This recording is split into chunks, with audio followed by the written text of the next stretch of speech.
remind us that we don't know very much about these 12 men whom Jesus chose to form his inner circle of disciples, the apostles, those who would become the foundation of the church. What we do know is that Bartholomew, first of all, is probably the same as Nathaniel in today's gospel. The two names, we believe, are interchangeable. And when Philip tells Nathaniel, I think we have found the Messiah, this Jesus from Nazareth, Nathaniel says, kind of cynically, can anything good come from Nazareth? In other words, Nazareth was a little insignificant village at the time. So Philip brings Nathanael to Jesus, and when Jesus sees him, he pays him a compliment. He says, here is a true child of Israel. There's no duplicity in him. In other words, he's an honest man. He's a good man. And then this strikes Nathanael as odd because Jesus doesn't know him. And Nathanael says, how do you know me? And Jesus reveals, before Philip called you, I saw you under the fig tree. And I think the fact that Jesus knew something about Nathanael before he met him convinced Nathanael that Jesus was unique. And he responds with a proclamation of faith. Rabbi, you are the Son of God. You are the King of Israel. Other than that, we don't hear from Nathanael or Bartholomew again in the scriptures. Various traditions, however, tell us that Bartholomew went to preach the gospel to Armenia, where he was later martyred. And according to those same traditions, he was skinned alive and beheaded. And if you ever see a statue of St. Bartholomew or a piece of art depicting him, he's usually shown carrying his skin over his arm with a knife. He's one of the patron saints of Armenia.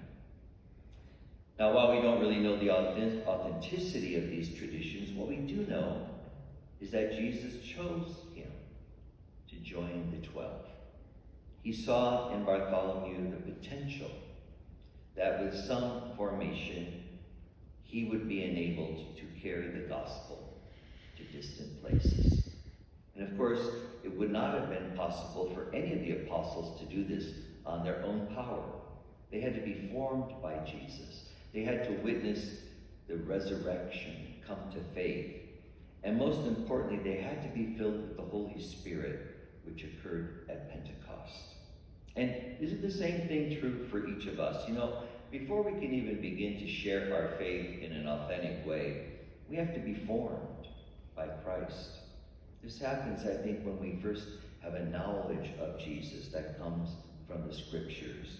We have to know what Jesus said, what he taught, what he did, before we can give witness to him, to others. Then we have to pray. We have to be in communication with the Lord so that he can speak to us and share with us what he wills in our lives.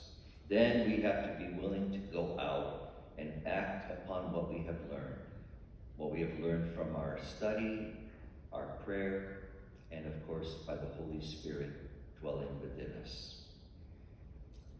None of the apostles simply took their experiences with Jesus and kept it for themselves.